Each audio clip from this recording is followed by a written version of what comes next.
Bueno, bienvenidos a todos a la presentación del libro A Dioses, con un guión entre la A y la palabra dioses, de Sonia Solarte Orejuela. Queremos agradecerle a Arturo Prado Lima, perdón, que va a hacer la presentación del libro, y a la autora que hayan querido presentarlo aquí, y muy especialmente a la editorial Ondina, que lo ha publicado y que es amiga de esta casa y ha presentado otros volúmenes. Así que les agradezco que hayan elegido nuestro espacio para hacerlo. Así que le paso la palabra, supongo que Arturo habla primero, ¿no? Sí. Bueno, muchas gracias a todos y todas.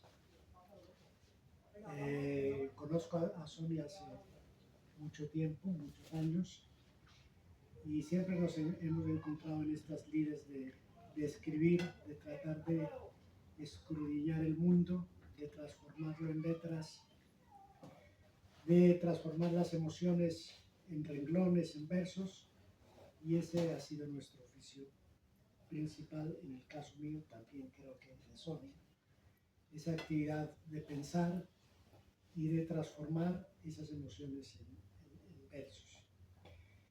Entonces, me ha pasado su libro, Adioses, lo he leído con calma, lo he leído con emoción también, y bueno, he escrito algunas palabras de lo que siento al leer el libro de Sonia, así que me disculpan, pero voy a leer ahora.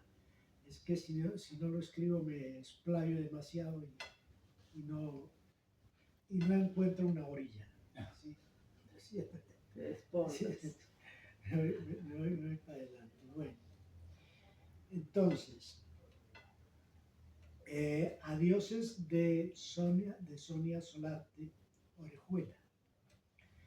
Adioses no es un libro sobre el amor feliz. Tampoco es un libro sobre una ruptura sentimental en el sentido convencional. Es una larga travesía por los territorios donde el amor, la pérdida, la memoria y el poder se mezclan hasta convertirse en una sola experiencia humana. Desde el propio título, Sonia Solarte Orejuela propone una doble lectura: a Dios y a dioses. La despedida se convierte en una caída de las idolatrías. El ser amado deja de ocupar el altar donde fue colocado por la pasión. Lo que se pierde no es únicamente una persona, también se derrumba una forma de entender la vida cuando hay una ruptura, una fe, una esperanza. También se derrumba la visión del futuro. El libro está organizado en 4 grandes movimientos. En la cuna del exilio asistimos a la devastación. La voz poética contempla las ruinas de una historia amorosa que parecía destinada a durar. Allí aparecen el abandono, la nostalgia, las promesas incumplidas y el lento aprendizaje del duelo. No hay complacencia sentimental. El dolor es presentado como una geografía que debe recorrerse paso a paso.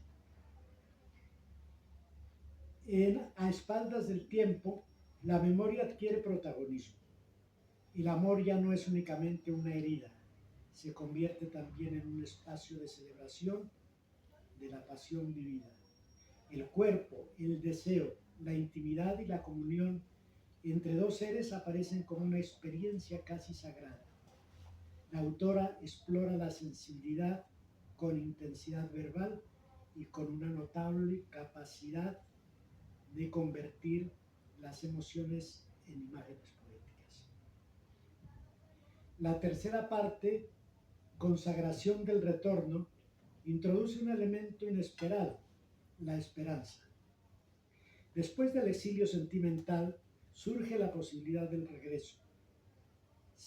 No necesariamente el regreso físico de los amantes, sino el retorno de la confianza, de la ternura y de la capacidad de amar.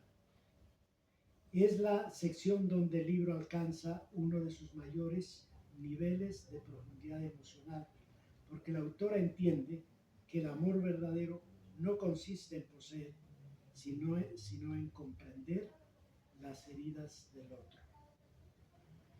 Pero el gran giro de la obra aparece en la cuarta parte, el poder de la traición.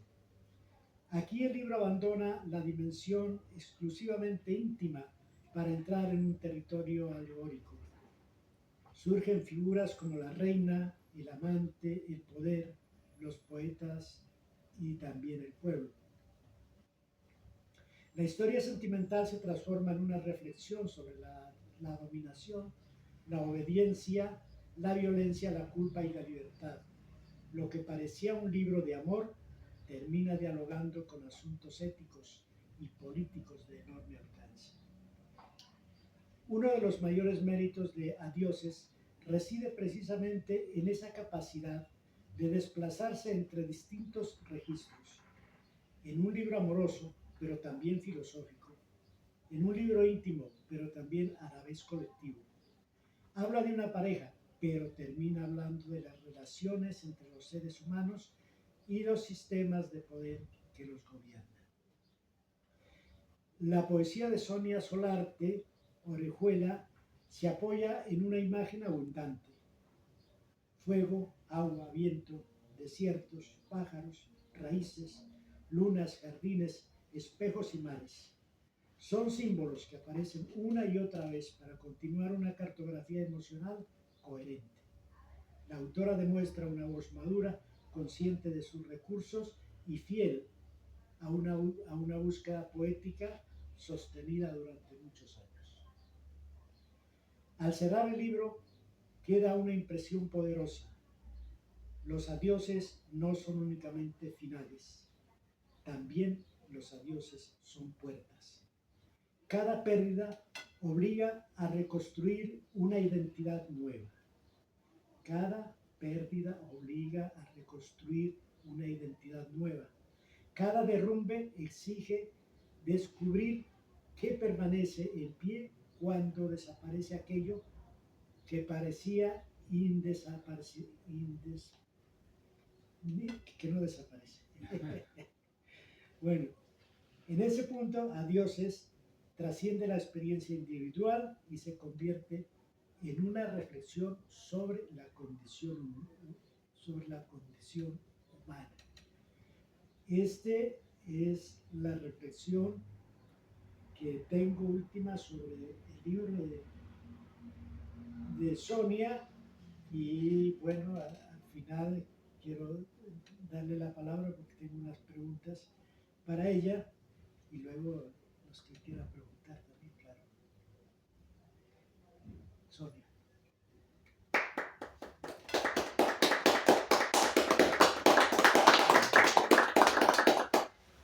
Yo estoy muy emocionada de escuchar tus palabras, la lectura que has hecho de Adioses.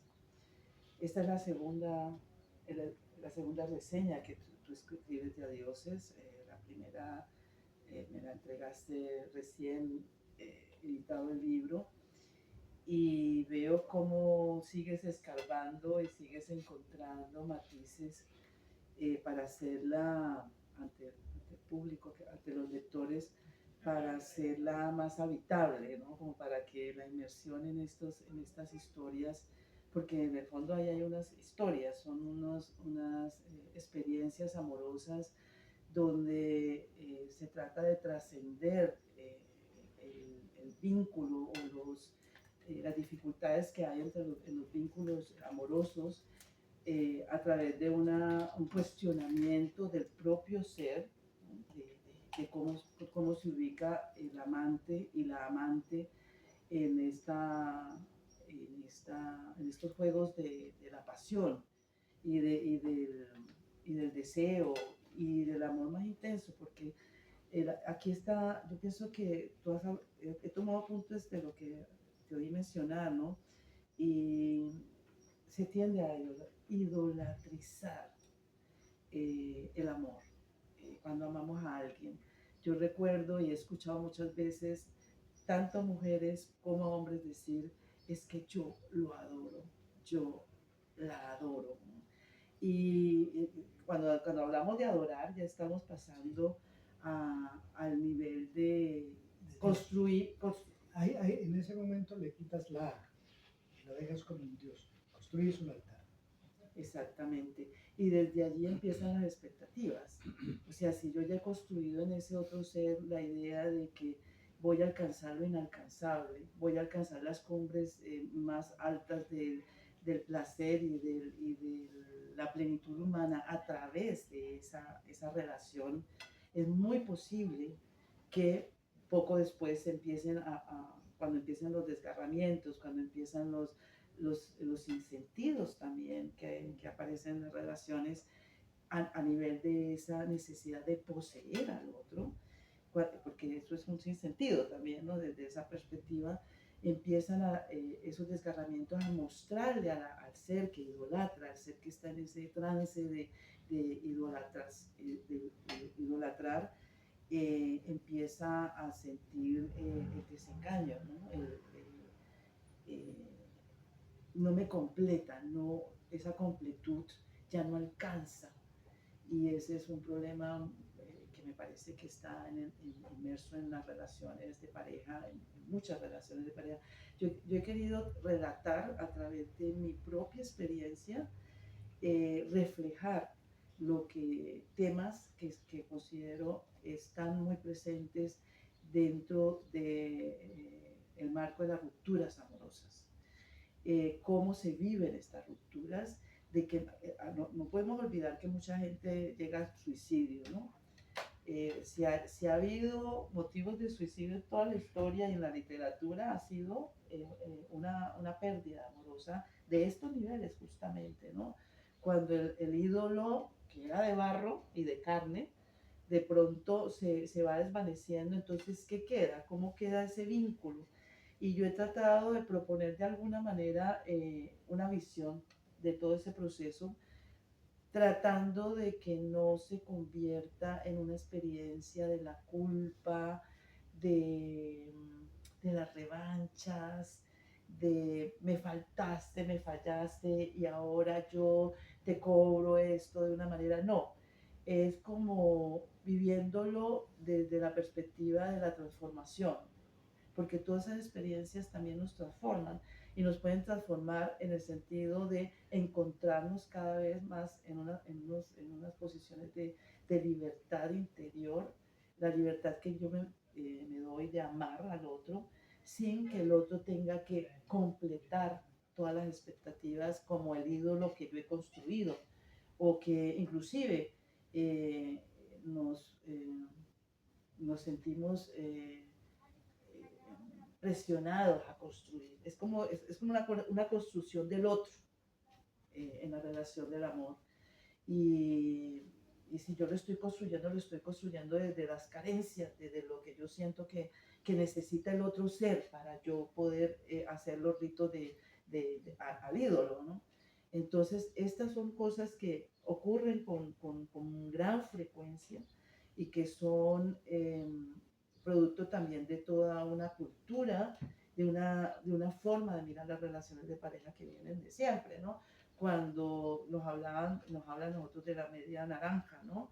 Y esta historia de que es que somos incompletos, ¿no? Una media naranja que ahí está, ¿no? Esperando a que llegue la otra media naranja y esos jugos, algunos jugos de las dos naranjas, pues van a producir el elixir, ¿no? Lo máximo. ¿Y qué pasa si esos jugos de las medias naranjas, los otros vienen ya agriaditos, vienen ya con amarguras, vienen ya con no gratas, con una cantidad de apegos a unas búsquedas que no son tampoco las que a esa persona realmente le pueden ofrecer la liberación que se supone que le va a ofrecer ese amor, ¿no? Ese estado edénico, porque tiene que ver con eso también el tema de adioses, ¿no?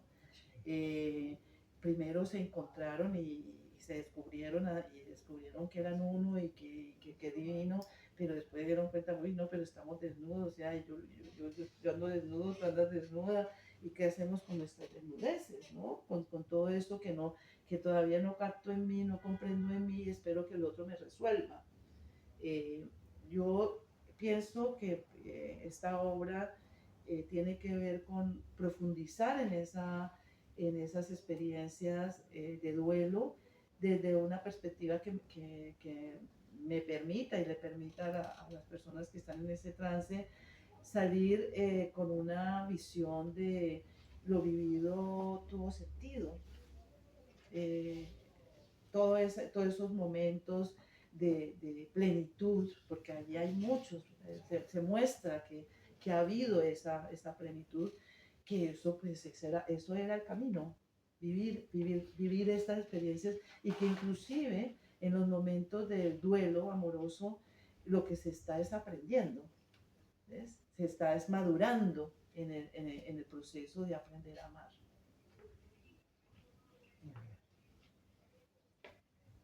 Totalmente de acuerdo. Sí, en este sentido sí había planteado una primera pregunta para Sonia. En Adioses, el amor, que estás hablando precisamente de eso, el amor aparece muchas veces unido al exilio, a esa forma, al otro lado del amor, digamos. ¿Consideras tú que toda gran historia amorosa deja inevitablemente una forma de destierro, incluso cuando se haya sido feliz? El amor como una forma de destierro. Yo considero que el amor es un reto eh, que nos expone a desnudarnos a nosotros mismos y a reconocer dónde estamos con nosotros mismos. ¿Qué es lo que se destierra en este caso? Sería la pregunta. En nosotros mismos. ¿Qué es lo que nos toca de alguna manera en ese esculcarnos, ¿no? ¿Qué es lo que me está pasando? ¿Por qué me pierdo tanto? ¿Por qué estoy tan desesperada? ¿O por qué estoy tan desesperado? ¿De dónde viene eso? ¿Es por la ausencia del otro? ¿Es porque el otro dejó de cumplir los ritos que estábamos esperando o que estuvo cumpliendo y que estábamos esperando que cumpliera por siempre para sentirnos colmadas? ¿En qué consiste ese destierro y de qué exilio se trata? A mí me gusta mucho esa pregunta cuando oigo el exilio, eh, porque existe el exilio físico. Yo soy, ¿no? Vivo colombiana, residente en Alemania, y inclusive en una experiencia de exilio, de destierro. Eh, ¿qué es, ¿Qué es el exilio interior? O sea, cómo nos exiliamos de nosotros mismos también. Y yo creo que el amor es justamente esa dimensión que nos permite reconocer dónde están todas las carencias, qué es todo lo que me falta para completarme. Desde ahí yo me abocaría a responder esa pregunta tuya. Porque yo creo que todos nosotros que hemos amado y que amamos, nos damos cuenta hasta dónde puede llegar esa inquietud con respecto a lo que estoy recibiendo y lo que estoy entregando. ¿Qué calidad tiene eso? Nosotros nos damos cuenta que hay relaciones muy violentas y la violencia se manifiesta a través del amor, que se está hablando de amor a relaciones extremadamente violentas. Y sin embargo, se le está llamando amor. Y yo soy así de violenta porque tú me provocas, porque ¿no? Todas esas disculpas que hay, todas esas formas como se interpretan esas eh, batallas, les llamaría yo, que hay, que en el fondo son una proyección de todo lo que yo no he podido resolver y que trato que el otro me dé las respuestas que yo no he encontrado a mí misma, el otro necesita resolverlas. Entonces es como el espejo perfecto, ¿no? Ahí viene la idolatría. Ah, sí, me veo así, me veo brillante, me veo ya con el halo acá. Y de pronto se empieza a empañar ese espejo. ¿Y qué es lo que hace que se empañe ese espejo? Nuestro desarraigo de nosotros mismos. Pienso, esas formas de desarraigo que tenemos tan poco estudiadas y tan poco eh, cuestionadas en nosotros. Entonces, el otro, todo se lo pregunto al otro, resuélveme esta pregunta, resuélveme esta otra pregunta. El otro necesita resolver una cantidad de preguntas que nosotros no hemos dado el tiempo ni nos hemos ocupado en decir, bueno, pero un momentico, es que estas son mis preguntas. Y eso es lo que yo pienso que en esta obra se refleja, que no es, yo tenía mucho temor de publicar temas amorosos durante toda mi vida. Y he escrito muchísimo sobre el amor, porque ¿qué es los escritores que tenemos, que estamos enamorados? Eso vuela la pluma, ¿no? Eso todos los días uno puede escribir algo. Y yo veía lo que escribía y lo que escribía con los 20, con los 25, con los 18, con los 30, 40, y yo decía, yo no voy a publicar esta poesía. Y no la he publicado. Y yo creo que si me muero, no sé, pero hay mucha cosa, ¿no? Pero yo decía, aquí estoy hablando del amor desde donde yo conozco que se habla, que se repite además. Y hay mucha violencia en todo esto. Entonces yo estaba esperando una experiencia, vivir una experiencia de amor donde yo dijera, esto lo puedo cantar, esto es un canto, lo que yo quiero es cantar el amor. Y apareció una obra que publiqué, que es una obra que es Vuelta al Edén. Y esta obra es la única obra que yo hasta ahora había publicado poemas de amor, porque es un retorno al Edén en el sentido de que el amor sí es posible desde la perspectiva del respeto mutuo, de la compañía, de la libertad, del goce pleno. Y entonces esta es la segunda obra que me atrevo, porque es que este es un tema muy delicado. A mí me parece un tema delicadísimo. Y nosotros, todo el mundo escribe sobre este tema y todos hemos escrito, y es un tema de una sensibilidad que cuando nosotros estamos escribiendo sobre esto y lo estamos entregando a las otras generaciones y a las otras generaciones y a las otras generaciones, estamos dando una cartilla. ¿Cómo es que se vive esto? Yo no sé si ustedes recuerdan, ustedes conocen, pero hubo una época que Corín Tellado, esas novelas de Corín Tellado, que eran, creo que la autora era hasta española, que eso nos formó la sensibilidad a generaciones y generaciones. Las telenovelas, esas telenovelas donde se planteaba todo tipo de drama y de cosas, de vejámenes también, y uno aprendía, es que esto es el amor, así es que se vive. Entonces, yo sí soy de la idea de que necesitamos aprender a amar. Y pues yo leía a Erich Fromm como con 15 años, 16, yo digo, esto es por ahí, hay que aprender, esto es una escuela. Y desde ahí es que planteo también las rupturas, ¿no? O sea, yo no creo que aquí yo haya insultado ni haya, más bien a ninguno de estos personajes que están creados, porque esto también es mucho, hay ficción también en todo esto, ¿no? La forma como uno vive el amor. Y sí. Decía, estaba pensando en esto del exilio.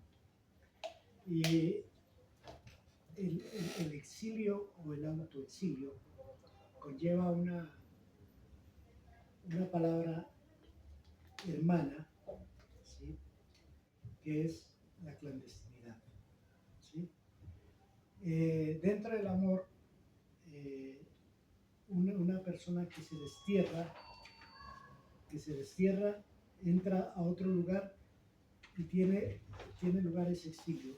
Y dentro de ese exilio va una autocensura de sus sentimientos, ¿sí? Es una clandestinidad dentro de otra clandestinidad, es decir, una clandestinidad política conlleva una clandestinidad amorosa. ¿Sí?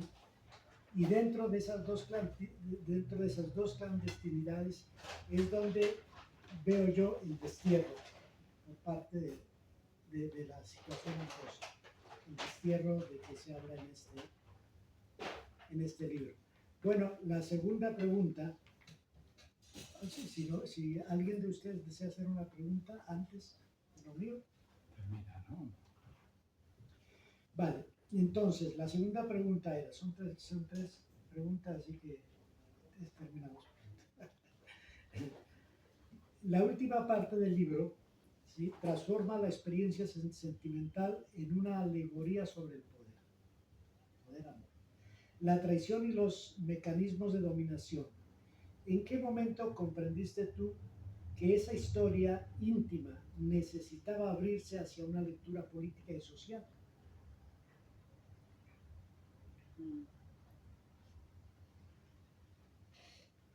El amor y el poder. ¿Te refieres tú?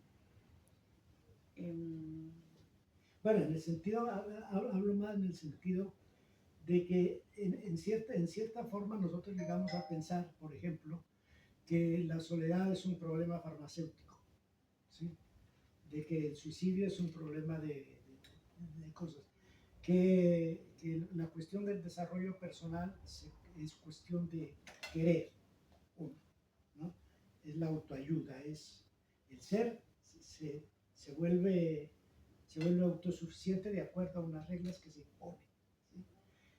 Al hacer la pregunta, lo que trato de decir es más que todo de que habría que tú en un momento dado consideras de que esos sentimientos son de carácter social, producto de lo social, y también van a tener una respuesta o una solución, si tienen, también social.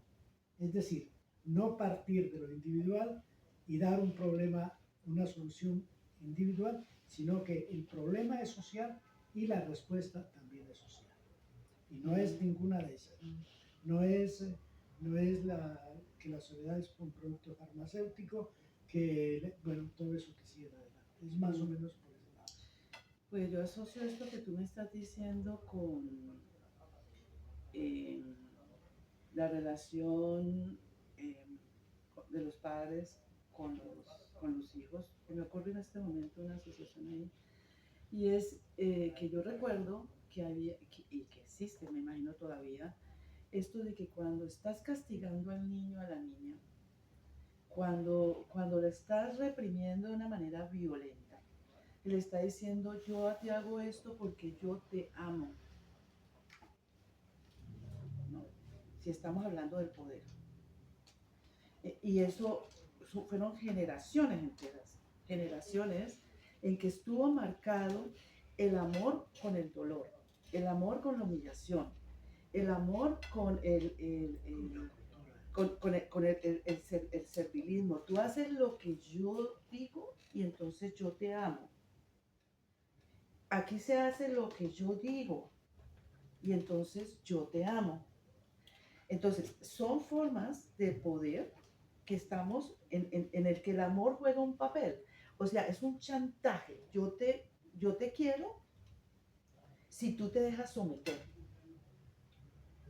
¿no? Desde la perspectiva del poder. Y estas cosas que se naturalizan, porque se naturalizan.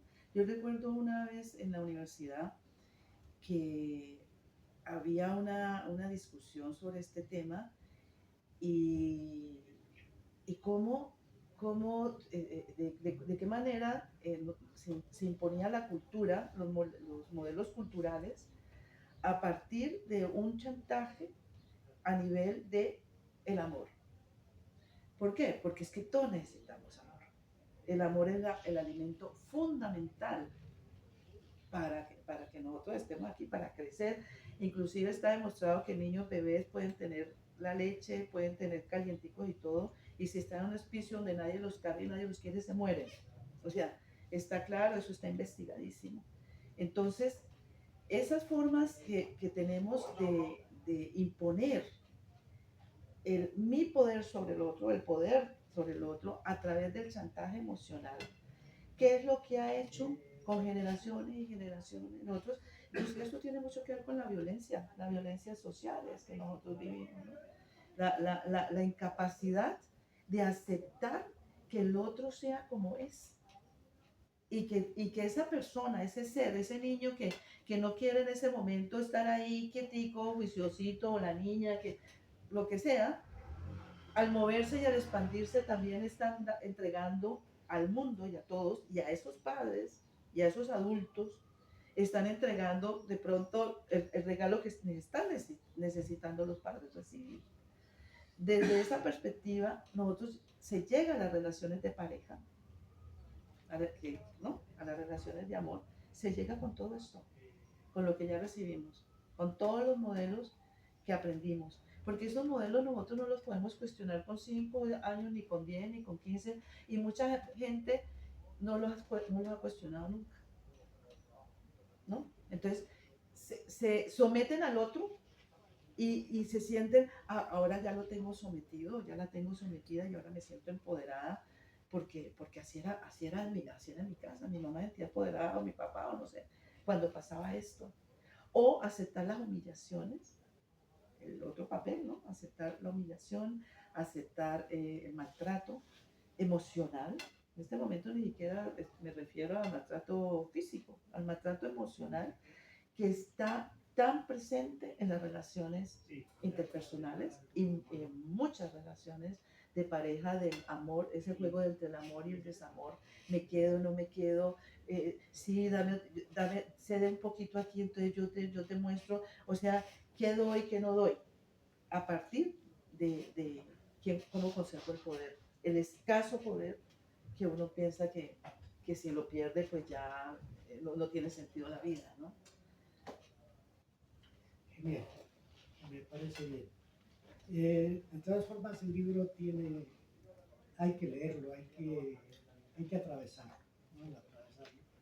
Hay una cantidad, un cúmulo de emociones que dan a veces con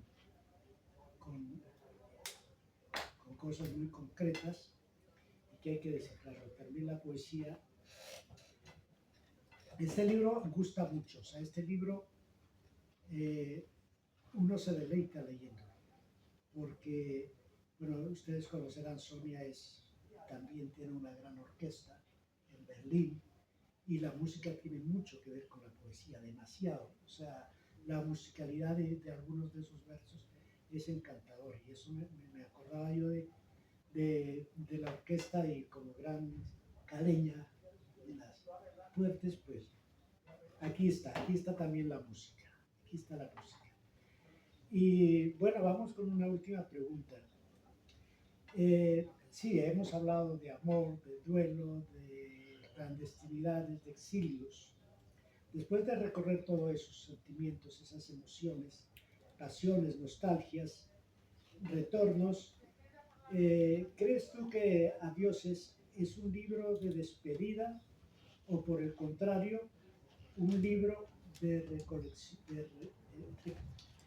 reconciliación con la vida? Reconciliación con la vida, y lo otro, ¿qué fue que dijiste?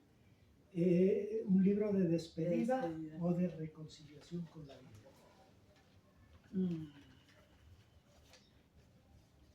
Pues personalmente yo siento que la escritura de estos poemas largos, porque son poemas largos, siempre me procuraron una reconciliación conmigo misma y con los personajes que estuvieron ahí involucrados, como que una sensación de paz, de tranquilidad, de reconocer como el camino y decir, estuvo bien, estuvo bien vivir las cosas como fueron, como se dieron, justamente desde la perspectiva del amor, no es de la perspectiva de la venganza y por qué. Claro, existen las preguntas, ¿no? ¿Qué es lo que hace que nos distanciemos? ¿Por qué ocurren estas cosas? Y yo pienso que en todas estas historias el amor está por encima de las inseguridades, de los temores, de la soledad, porque hay mucha soledad también aquí. esos espacios de soledad donde se pueden realizar las grandes, resolver las grandes preguntas, ¿no? Esos momentos de soledad que encuentro tan importantes también dentro de las relaciones, cuando se puede de alguna manera replantear todo lo vivido desde una perspectiva sanadora, ¿no? Una perspectiva que le permita a uno fortalecerse y no salir debilitado, ¿no? Salir como, no, es que hay muchas personas que llevan, después de años y años, todavía no han podido recuperar de un duelo amoroso, ¿no? Y se fue toda la vida en eso. Entonces yo pienso que es como eso, abrir la posibilidad de que a través de, inclusive de las separaciones, encontrar esos lugares en sí mismo y en el otro, para que inclusive se pueda llegar a ser amigos, ¿no? De que uno se encuentre con estas personas y sienta un gran amor. Ya no el amor pasional, ya no el amor de que yo quiero estar con él o con ella, sino que yo quiero reconocer el lugar que tuvo esta persona en mi vida y lo que creció, lo que crecí y lo que aprendí a partir de esa experiencia amorosa. Y yo pienso que eso está aquí. Bueno, en el de la reina no. Es un caso aparte esa historia, ¿no? Pero en general es desde esa óptica, ¿no? Del crecimiento a partir del amor, de la relación del amor. Hay una diferencia fundamental, ¿no? Entre la interpretación que nosotros hacemos del amor en nuestro lado occidental frente a lo que se habla en Oriente del amor, ¿no? La diferencia consiste en que ellos dicen, ¿se hace el amor o no se hace? ¿No? El amor no se hace, el amor ocurre. Entonces, es decir, cuando el amor es verdadero, ocurre como cuando te da sed, cuando te da hambre, y en ese caso no habría necesidad de una construcción ladrillo a ladrillo, ¿no? De todo eso que venimos hablando del amor. Bueno, son es reconocer que el amor está en cada uno de nosotros desde la óptica, desde esta perspectiva, ¿no? Que el amor nos habita, que el amor nos hace, nos recrea, que cuando respiramos y sentimos placer por ese aire estamos amando, ¿no? O sea, todas las diversas formas de amor que nos permiten a nosotros ser creativos, ¿no? Porque el amor son como impulsos, son como, ay, esto se está sintiendo así, esto se está sintiendo así, y empiezan los pensamientos, empiezan las emociones a construirse en un todo, no, porque es que andamos muy dispersos, hay mucha dispersión, y yo pienso que el amor, ese sentimiento, que no necesariamente me refiero ahora al amor hacia la pareja, ¿no? El amor que nos habita, que está ahí, que nos hace, y reconocerlo y aprender a reconocerlo, porque eso es lo que muchas formas culturales y sociales nos impiden, que experimentemos ese amor estando ahí, sencillamente, porque vivimos, porque estamos aquí, porque respiramos, ¿no? Pero bueno, esa es otra dimensión, esa es otra dimensión del amor. El amor ocurre dentro de nosotros y no nos hemos dado cuenta. Pues yo quisiera, si ya pasamos sobre las preguntas, de todas maneras me gustaría leerles algo. Íbamos a eso. Bueno, Hola. sigan. Hola. Hola. Lo que queremos exactamente es eso, la lectura de Luis Cobetos, tus poemas preferidos. ¿Puedo intervenir? Bueno, ¿Ahora o después? el libro tiene... Una pregunta. Así da. ¿Puedo intervenir un matiz? ¿Ahora o después? No sé. No habla. Sí. Es que he visto como un tema muy interesante para hablarlo en familia, para hablarlo en pareja, para hablarlo con los hijos y con los abuelos también. Esto recuperaría tal vez una cultura que se perdió. Podemos sembrar esa simiente que revitalice la esencia del amor, la esencia del amor con el amor. Es decir, ha dicho muy bien que nace y se desarrolla, no que aparece por arte de magia. El hecho de que Occidente y Oriente tengan un concepto distinto de las relaciones sexuales o de las relaciones de poder sexual, que se parece mucho a la vida animal irracional.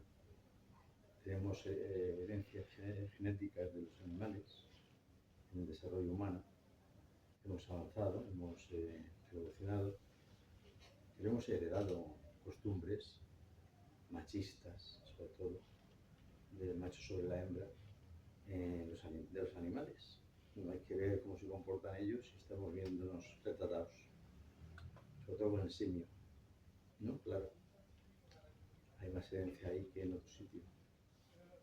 Y tocando esto es porque había una conversación que tuvimos tú y yo durante el viaje, analizando un poco esas experiencias que hemos tenido algunos con los adioses. Pues estamos perjudicando sin quererlo, o tal vez sin saberlo, a quienes reciben directamente ese conflicto en la familia, ¿no? Son los hijos. Y los estamos maleducando en este sentido, o malmetiendo, o no haciendo nada positivo por ellos, todo lo contrario. Y luego se pelean, heredan esa disputa permanente que existe entre hombre y mujer, entre macho y hembra, en los animales. Permitidme que haga estas comparaciones porque yo me iré mucho a aprender a los dos. Me se llama, no. Hay que ver comportamientos porque los hemos heredado también. Y porque hoy el dinero es la moneda de cambio en todo esto de compra y venta del amor. Y lo después de los siglos. Entonces, claro, hemos dejado a los hijos que presencien disputas sin explicarles nada. Solo porque lo mando yo, ¿no? Tú te callas, que estamos hablando de los padres. Y a veces los hijos se han metido ahí a protestar, ¿no? Yo lo digo por la experiencia que yo he tenido. He tenido 3 parejas, tengo 2. La tercera, la primera es la madre de mi hija. Por lo tanto, mi hija tiene una hija que me pregunta a mí ahora. Con 11 años, no, con los 7 que tenía antes, hoy tiene 11, ya me preguntaba. Yo me tengo que ir a la habitación cuando mis padres discuten porque no los aguanto.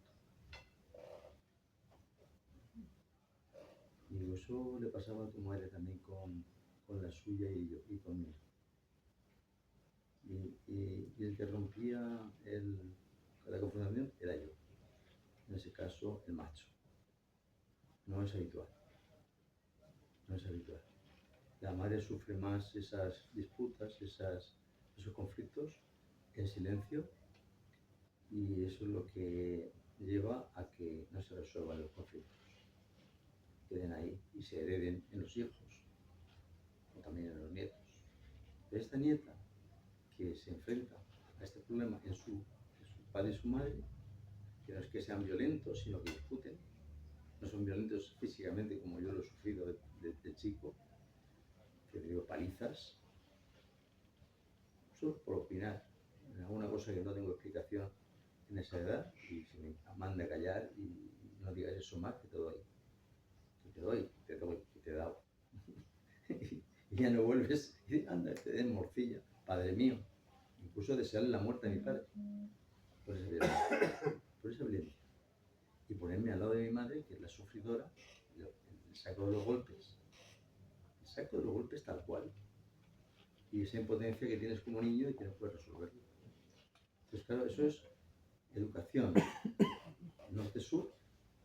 Y no quiero hacer muchas diferencias con esto, pero sí es verdad que el mundo occidental o nórdico, los países nórdicos de Europa, enseñan de otra forma a los hijos sobre este conflicto de cónyuges, que lo hace el mundo latino en general, llámense países latinoamericanos, incluido España, Portugal e Italia, etc.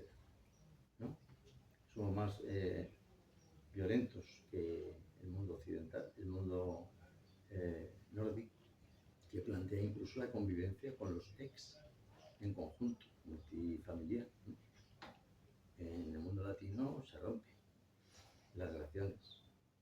No vuelves a ver al ex marido, no a la ex mujer, salvo que sea en un pacto de atención a los hijos, cosas así. Y todo eso se replantea si estamos haciéndolo bien o mal en la educación actual, que no parte desde la infancia, para nada.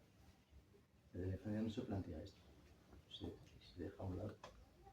Y los hijos vienen de casa a la escuela, los problemas hasta la espalda, ¿no? Y no se resuelven, lo heredan. Y si algunos se atreven después a preguntar a los abuelos, no a los padres, a los abuelos. Porque estamos a lo mejor más cerca, de alguna manera, con los nietos que los padres, que los tienen ahí, bueno, la mayoría sometidos al móvil y déjame en paz, no me distraigas. No quiero seguir Yo pienso más, pero... yo pienso que es muy, muy importante todo lo que concierne a la pareja y a las relaciones de pareja, porque es que las relaciones de pareja son las células chiquitas de la cultura, de la sociedad. Entonces lo que tú estás diciendo es cómo nosotros reproducimos los roles, Sí. como nos hemos ubicado como mujer, como hombre, cómo se transmite la cultura del amor. Que en el fondo lo que ha ocurrido desde siempre es mezclar el amor con la violencia. Y entonces en Colombia se decía, porque te quiero te aporreo. Sentimiento. ¿No? Ese porque te quiero te aporreo. Entonces justificar todas las formas de violencia a partir de que porque yo te quiero y yo lo estoy haciendo por tu bien, ¿no? Se está masacrando a un ser y uno está diciendo, pero acuérdate que yo lo estoy haciendo porque te amo. No lo estás haciendo porque te ama, porque lo amas. Tú en el momento en que estás haciendo esta salvajada, no estás amando. No estás amando. Estás en un estado de ira y de desprendimiento. Estás ejerciendo un poder de una manera violenta. Y entonces es eso, ¿no? Como darnos el permiso de cuestionar estas cosas. No sé si el tema del amor está aquí planteado como pareja, no está planteado los otros aspectos de las relaciones bueno, también aparecen las otras personas por ahí, pero es más ese vínculo que es tan esencial. Y no me refiero, aquí está planteado una relación hombre-mujer, pero pueden ser todo tipo de relaciones de amor donde se están armando y articulando las parejas, que son las que van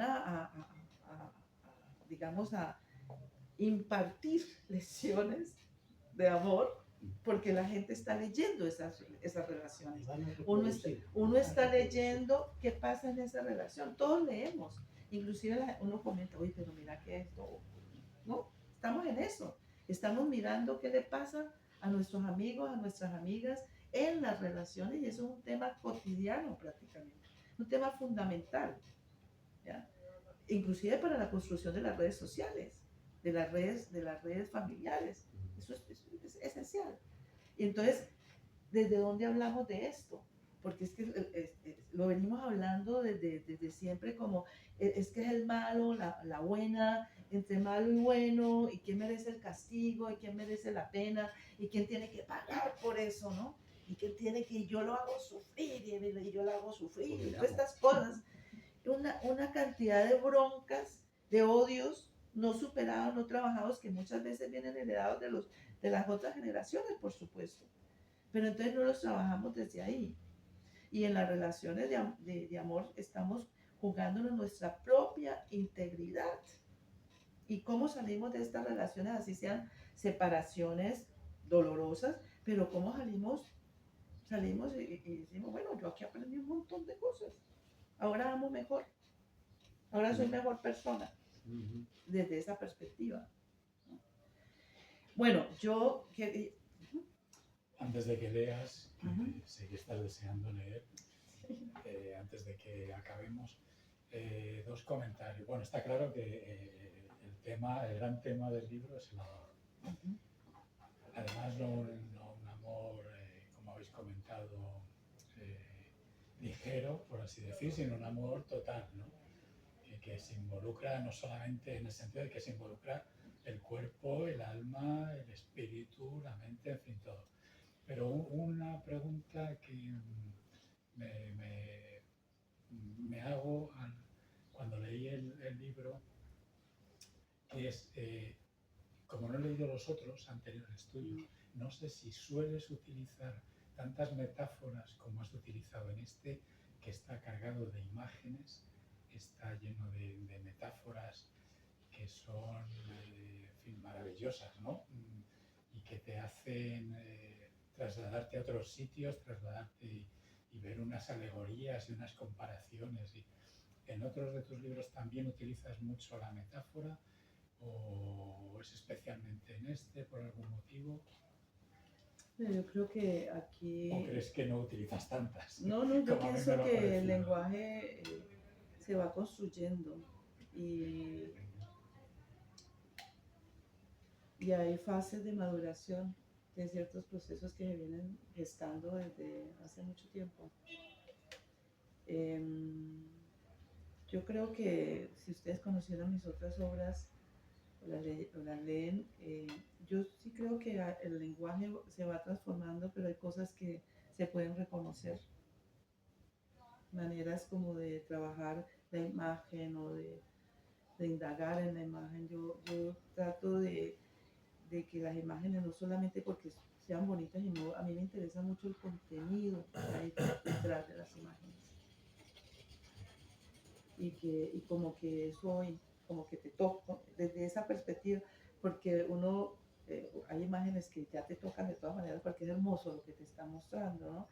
Y en estos textos y yo creo que en mis obras, detrás de esto hay unas preguntas que yo estoy tratando de resolver sobre lo social, sobre lo humano, sobre lo político, lo cultural, y que se manifiestan estas preguntas y estas formas de ver y de interpretar estos temas poéticamente.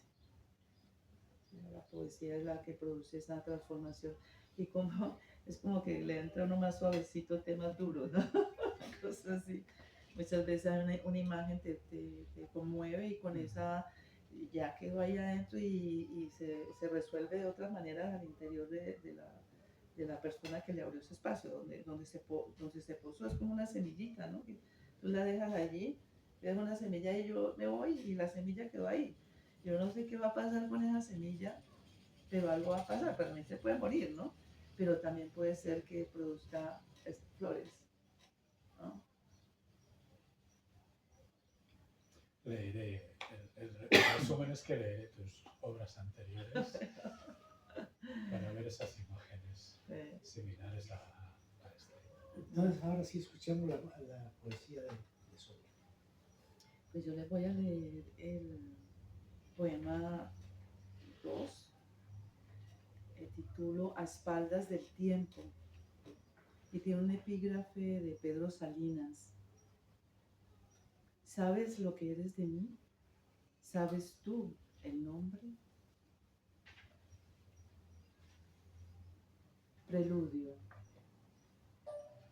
Encendido con leña sagrada el fogón de la memoria, cada noche se alza más alta y quema más adentro la llama que enciende los espejos, riego de luz, aliento divino. Preñada con semillas de auroras, te regalo el misterio de mis cantos de hembra joven en mujer devenida. Muérdeme el aliento, inyecta en tu sangre el fragor de sus cauces. Asiste al parto de mis lumbres en la cumbre de tus espejos. Entrégate al vuelo de mis aves jubilosas. Asila en mi ternura tus íntimos anhelos. Arráigate en mi vientre, entrañado con la esperma de horas devenidas en jubiloso arrobo. Asómate al balcón de tus pasiones e iza en tu corazón la bandera de amor. Bajo el regazo de la noche embebes mis lunas, Seduces dulcísimo mis pétalos, colmas de besos los labios, partes mi llama en dos. Nací para gozar en ti mis fiebres. Fundida al ritmo de tu palpitar en mis entrañas, en la cofradía festiva de tu abrazo, haciendo y desciendo los toboganes de la pasión, invento nuevas formas de volar en fuentes de orgásmicas cumbres. Sembrado en mis humedades, con qué furor ruge tu aliento, cuánto fulgor destella tu mirada. Venido a anclar en mis abismos, doblegado por ajenas intemperies, tiembla la tierra alrededor y nuevas fuentes brotan en mi vientre, ahora en fuego florecido. Soléame los sentidos, hierven la lumbre de mi abrazo, envuélveme en tu ardor de hombre. Llueve en mí y anega mis laderas. Tiemblo yacida en arreboles de fragancias íntimas, embebida en oquedades de marítimos crepúsculos. Tu perfume aroma las estancias agrestes de mi piel. No quiero un horizonte sin campanas de fiesta, que te cieguen mis velos, agobien mis muertes o te abatan mis pesares. Embebe mis aguas, cálmalas. Agitadas pintan naufragios en mi cama, plantan cruces a tu recuerdo y se tornan amargas. Interludio. Que cese tu miedo a ser hombre encelado, con los pasos enraizados en las huellas de mis velos, en el firmamento claro oscuro de mi fuente, con los labios sedientos bebiendo mi maná. Esta hora sigue siendo un parpadeo. Apegados a las cláusulas del miedo, se desmienten los acuerdos y quedan sin cumplirse los votos consentidos frente al altar donde se ofician las sagradas alianzas del alma.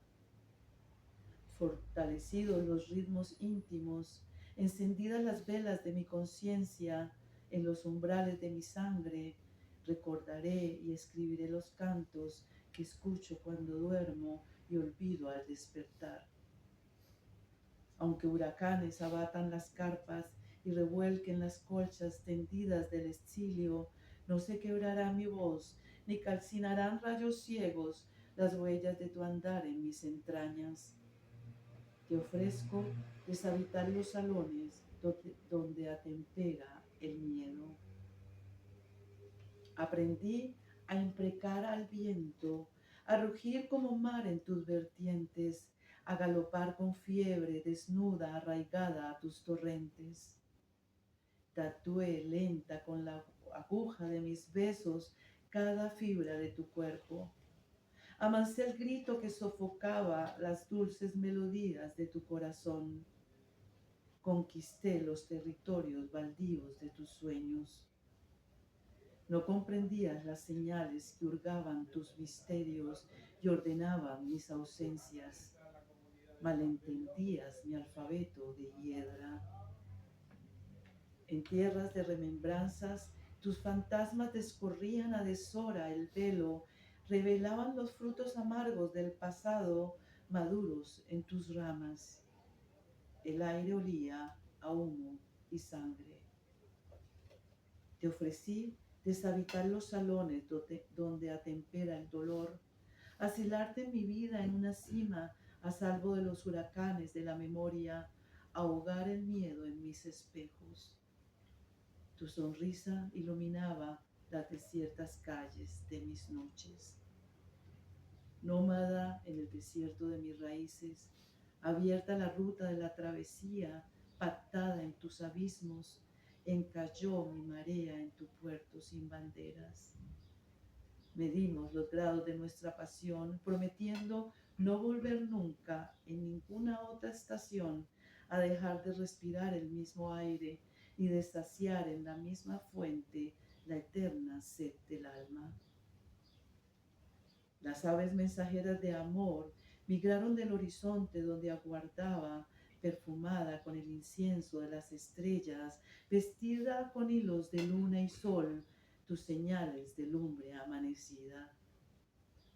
He venido a fundar contigo los oasis para tus memorias, a llenar con mis cantos la vasija sin fondo de tu soledad.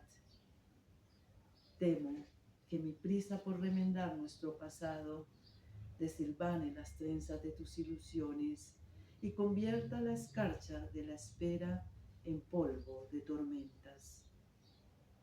Entre nosotros el silencio se yergue como un muro insalvable.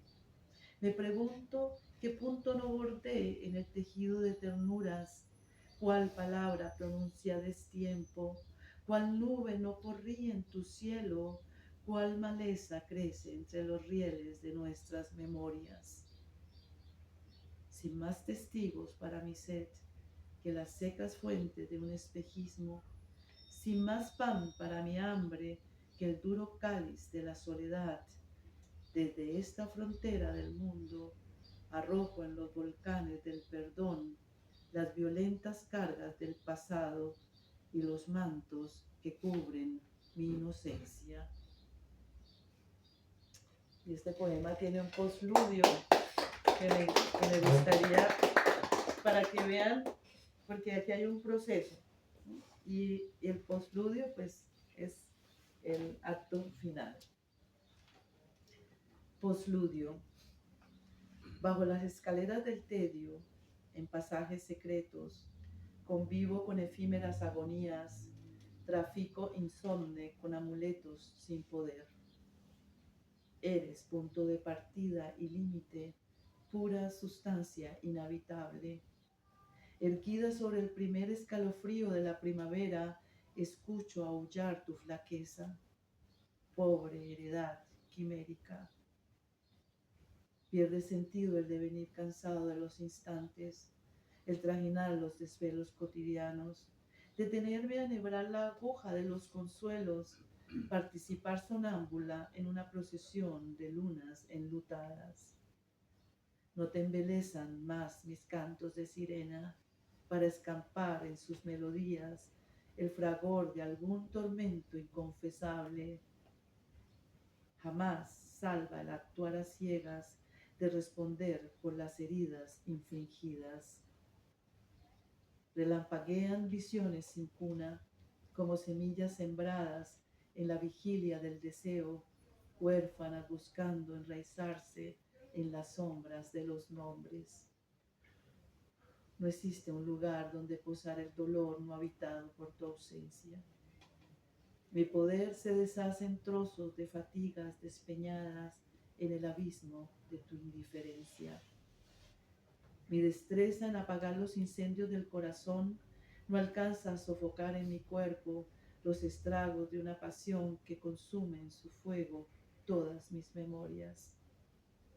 El áspero calor de las cosas, tu desnudez sin asilo en mis brazos, el sofocado bostezo de las horas quietas, la fragmentada vastedad de un horizonte calcinante, todo cuanto alcanza a abarcar la mirada en una lasitud que me condena a no dar ni un paso hacia tus orillas y a atar más fuerte aún los nudos del adiós. Desterrada de tu amor, cerrados los espacios de acceso a tus latidos, confino mis preguntas a lugares resguardados por mis propias mansas fieras. Desmiento las visiones que te ofrecí cantando. No gravito más tras los muros del pasado para evitar los roces de tu aliento con mi mundo. Mis lágrimas inundan los campos que reforesté para tus huellas en los desiertos de mi historia. Son tan cortos los lazos del amor y tan largos sus designios. Abastecida de soledad, solemnidades sin altar, navego sobre inciertos mares, sin brújula ni salvavidas, con el manto de mis sentimientos rasgado por la crudeza de una intemperie sin nombre. Construyo otras rutas para mis pasos, cansado ya de resbalar en tus témpanos. Sé que sobre esta tierra, en el instante preciso, caeré cantando sobre el polvo de Dios.